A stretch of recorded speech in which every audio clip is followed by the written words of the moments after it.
আমাৰ নিমন্ত্ৰণ ক্ৰমে আপোনালোক ইয়ালৈ আহি উপস্থিত হৈছে তাৰ কাৰণে আমি আমাৰ সংগঠনৰ পিনৰ পৰা আপোনালোকক ধন্যবাদ জ্ঞাপন কৰিছোঁ। আজি এটা বিশেষ কাৰণত আপোনালোকক এইদৰে আমি প্ৰেছ মিট পাতি নিমন্ত্ৰণ দিবলগীয়া হ'ল। আপোনালোকে হয়তো গম পায় যে যোৱা 26 জুলাইৰ দিনা ডিব্ৰুগড় অসম চিকিৎসা মহাবিদ্যালয়ৰ চৌহদৰ ভিতৰত এটা অতি ঘৃণনীয় কাণ্ড সংঘটিত হ'ল, য'ত এগৰাকী মানসিকভাৱে বাধাগ্ৰস্ত যুৱতীক তাৰে হাউচকিপিঙৰ ঠিকাৰ যিটো কোম্পানী আছে BDM এণ্টাৰপ্ৰাইজেছ, তেওঁলোকৰ এজন কৰ্মচাৰীয়ে যৌন নিৰ্যাতন চলায়। এই বিষয়ে আমি যিহেতু অনুসন্ধান কৰিলোঁ, অনুসন্ধানত আমাৰ কিছুমান RTI ৰিপৰ্টো আছে। প্ৰথম কথাটো হ'ল এই যিটো BDM এণ্টাৰপ্ৰাইজেছ, অসম চৰকাৰৰ কিছুমান নিয়ম আছে যে চিকিৎসা মহাবিদ্যালয়বিলাকত যেতিয়া চেনিটাইজেশ্যনৰ কাবাক ঠিকা দিয়া হয়, তেওঁলোকৰ ন্যূনতম 5 বছৰৰ অভিজ্ঞতা থাকিব লাগে যিকোনো চৰকাৰী চিকিৎসালয়ত চেনিটাইজেশ্যন কৰাৰ। কিন্তু এই যিটো আপোনাৰ BDM এণ্টাৰপ্ৰাইজেছক ঠিকাটো দিয়া হ'ল, তেওঁলোকৰ কোনো চৰকাৰী চিকিৎসালয়ত তেওঁলোকৰ আগতে চেনিটাইজেশ্যন কৰাৰ অভিজ্ঞতা নাই। আমাৰ RTIত তেওঁলোকে যিটো এখন আনচাৰ দিলে, সেইটোত দিছে এখন অংকুৰম হস্পিটেল বৰপেটাৰ, তাত আপোনালোকে দেখা পাব unit of Ankuram health care private limited. তাৰমানে এখন ব্যক্তিগত হস্পিটেলৰ 3 বছৰ কেইমাহৰ তেওঁলোকে অভিজ্ঞতা দেখুৱাই সেই ঠিকাটো লাভ কৰিছে। দ্বিতীয়টো কথা, এই BDM এণ্টাৰপ্ৰাইজেছে যিসকলক তাত এপইণ্টমেণ্ট দিছে তেওঁলোকৰ কোনো আজিৰ তাৰিখলৈকে সৰহ সংখ্যকৰে পুলিচ ভেৰিফিকেশ্যন হোৱা নাই। আনকি সেইদিনা যিটো ঘটনা সংঘটিত হ'ল, মুজিবুৰ ৰহমান নামৰ ব্যক্তিজনৰো পুলিচ ভেৰিফিকেশ্যন হোৱা নাই। আৰু আমি পোৱা তথ্য মতে তেওঁলোকৰ তাৰ কেইবাজনো কৰ্মচাৰী অপৰাধিক ইতিহাস আছে, জেললৈ যোৱাৰ ইতিহাসো আছে। তেনেকুৱা ব্যক্তিক হস্পিটেলৰ ভিতৰত কাম কৰিবলৈ দিয়াটো কিমান সুৰক্ষাৰ পিনৰ পৰা কিমান তেওঁলোকে ব্ৰিচ অফ ছিকিউৰিটি হৈছে আপোনালোকে নিজে বুজক। আৰু তেওঁলোকে যিমানবোৰ ইয়াত কাগজ পত্ৰ দাখিল কৰিছে টেণ্ডাৰ ল'বৰ সময়ত, তেওঁলোকে তাত বহুত ধৰণৰ আভুৱা ভৰিছে। আমি যিখিনি RTI মাৰিছোঁ, RTIত আমি তেওঁলোকক বিচাৰিছিলোঁ তেওঁলোকৰ ESIC experience, trade license, GST certificate আমি চব বিচাৰিছিলোঁ।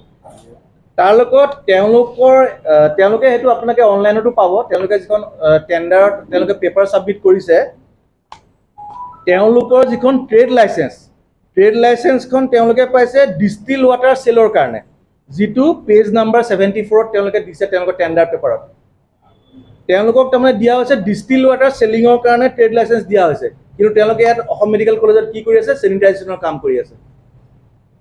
এটা সম্পূৰ্ণভাৱে বিপৰীত কাম তেওঁলোকে কৰি আছে। দ্বিতীয়টো কথা হ'ল, তেওঁলোকে যিখন GST চাৰ্টিফিকেট উলিয়াইছে, পেজ নম্বৰ 3ত তেওঁলোকে আপলোড কৰিছে, তাত তেওঁলোকৰ GST নম্বৰ ৰেজিষ্টাৰ্ড হৈছে ৰিটেইল বিজনেছ কেটেগৰী নামত। তাত ক'তো চেনিটাইজেশ্যনৰ কথা উল্লেখ নাই। তেওঁলোকৰ তাৰোপৰি যিখন তেওঁলোকৰ PF চাৰ্টিফিকেটত তেওঁলোকৰ এক্টিভিটি দিয়া আছে ইঞ্জিনিয়াৰ্ছ এণ্ড ইঞ্জিনিয়াৰিং কনষ্ট্ৰাকশ্যনছ। এই গোটেইখিনি চালে আমি দেখা পাওঁ যে তেওঁলোকৰ এখন চৰকাৰী চিকিৎসা মহাবিদ্যালয়ত হাউচকিপিং বা চেনিটাইজেশ্যন কৰিবৰ কাৰণে তেওঁলোকৰ কোনো অভিজ্ঞতাও নাই আৰু তেওঁলোকৰ কোনো যোগ্যতাও নাই। এই কামটোৰ কাৰণে চৰকাৰে 5 বাৰকৈ টেণ্ডাৰ কৰিলে আৰু শেষত এওঁলোকক দিবলৈ দিলে, আৰু আমি সোধাত ক'লে যে আমাৰ ইয়াত কোনো লোকেল তেনেকুৱা ফাৰ্ম নাই যাৰ যোগ্যতা আছে যে তেওঁলোকক দিব পাৰে। ঠিক আছে, আমাৰ কথা হ'ল ঠিক আছে বাহিৰৰ ফাৰ্মক দিছে, কিন্তু আমাৰ থলুৱা যিখিনি যিহেতু চিকিৎসা মহাবিদ্যালয়খন ডিব্ৰুগড়ত আছে, আমাৰ ডিব্ৰুগড় জিলাৰ আমাৰ কি নিবনুৱা যুৱক যুৱতী নাই যে যাক তেওঁলোকে তাত নিয়োজিত কৰিব পাৰে? বাহিৰৰ পৰা যিবিলাকৰ ধৰক ক্ৰিমিনেল হিষ্ট্ৰী আছে বা যিবিলাকৰ আমি কিছুমানতো দেখিছোঁ তেওঁলোকৰ নাগৰিকত্বৰ ওপৰতো আমাৰ সন্দেহ আছে, তেনেকুৱা মানুহ আহি পেলাই ইয়াত এপইণ্টমেণ্ট দি পেলাই যিটো ইয়াত ছিকিউৰিটি তেওঁলোকে মানে ব্ৰিচ কৰিছে, সেইটো কিমান গ্ৰহণযোগ্য? আমি আৰু বহুত দেখিছোঁ যে আজিকালি অসম চিকিৎসা মহাবিদ্যালয়ৰ ভিতৰত ৱাৰ্ডৰ ভিতৰতে ড্ৰাগছৰ ছাপ্লাই হয়, বা আপুনি পেচেণ্টৰ মোবাইল চুৰি হৈ যায়, মহিলা ৰোগীৰ সোণৰ চেইন আঙুঠি চুৰ হৈ যায়। এই এনেকুৱা যদি পুলিচ ভেৰিফিকেশ্যন নোহোৱা কৰ্মচাৰী চিকিৎসা মহাবিদ্যালয় এখনৰ ভিতৰত টিঘিল গিলাই ঘূৰি ফুৰে, এইবিলাক ঘটনা জানো এতিয়াতো সাধাৰণ ঘটনা হৈ পৰিছে। আৰু আমি যেতিয়া যোৱাকালি আমি চিকিৎসা মহাবিদ্যালয়ৰ অধ্যক্ষ অধীক্ষক দুইজনকে আমি লগ কৰিলোঁ, আমি ক'লোঁ গোটেইখিনি পেপাৰ তেওঁলোকক দেখুৱালোঁ। ইনফেক্ট তেওঁলোকৰ লগত পেপাৰখিনি অলৰেডি আছেই। তেওঁলোকে ক'লে যে আমি অক্টোবৰলৈকে তেওঁলোকক আঁতৰাব নোৱাৰোঁ, আমাৰ কাৰিকৰী সমস্যা আছে। এতিয়া আমাৰ কথা হ'ল, এইটো হ'ল আপোনাৰ আগষ্ট মাহ, এতিয়া যদি অক্টোবৰ 31 তাৰিখৰ আগতে আঁতৰাব নোৱাৰে আৰু এই মাহৰ ভিতৰত চিকিৎসা মহাবিদ্যালয়খনত পঢ়ি থকা কোনো ছাত্ৰী বা মহিলা চিকিৎসক বা কোনোবা মহিলা ৰোগীৰ লগত এনেকুৱা ঘটনা আকৌ সংঘটিত হয়, এনেকুৱা পুলিচ ভেৰিফিকেশ্যন নথকা কৰ্মচাৰীৰ দ্বাৰা, তাৰ মানে জবাবদিহি কোন হ'ব? আৰু যিখন টেণ্ডাৰ কমিটি তাত থাকে টেণ্ডাৰ পাছ কৰাওঁতে, তাত যথেষ্ট গুণী জ্ঞানী মানুহ থাকে, আৰক্ষী বিভাগৰ উচ্চ পদস্থ বিষয়া থাকে, জ্যেষ্ঠ অধিবক্তা থাকে। আমাৰ নিচিনা মানুহে আমি ধৰক কেইবাটাও পইণ্ট উলিয়াইছোঁ য'ত ডিছক্ৰিপেঞ্চি আছে।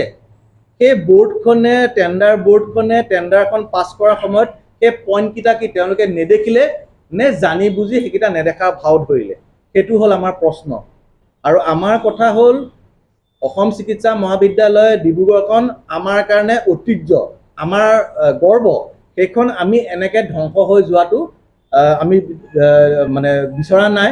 আৰু আমি যি দেখিছোঁ অসম চিকিৎসা মহাবিদ্যালয়ত কোটি কোটি টকাৰ যিবোৰ টেণ্ডাৰ হৈছে, আজিকালি আউটচোৰ্চিং হয়, সেইবিলাকত হয়তো এক প্ৰকাৰ চিণ্ডিকেট চলি আছে, আৰু সেই চিণ্ডিকেটটো আমি বন্ধ হোৱাটো বিচাৰোঁ। আচলতে যিটো চৰকাৰী নটিফিকেশ্যন গাইডলাইন মতে সেইটো কিমান অভিজ্ঞতা লাগে, কিমান বছৰৰ অভিজ্ঞতা লাগে? 5 বছৰৰ ন্যূনতম অভিজ্ঞতা লাগে চৰকাৰী চিকিৎসালয়ত চেনিটাইজেশ্যন কৰা। কিমান দিন হ'ল তেওঁলোকে ইয়াত দেখাইছে, মই আপোনাক একজেক্টলি ডেটটো কৈ দিছোঁ, 1 মাৰ্চ 2019 পৰা ইয়াত তেওঁলোকে দেখাইছে, তাৰমানে ধৰক 4 বছৰ 3 মাহ এক্সপিৰিয়েঞ্চ দেখাইছে। প্ৰাইভেট এখন দিছে আপোনাৰ অংকুৰম হস্পিটেল বৰপেটাৰ, এখন কিন্তু প্ৰাইভেট এখন পলিক্লিনিক, 30 বেডেড এখন পলিক্লিনিক।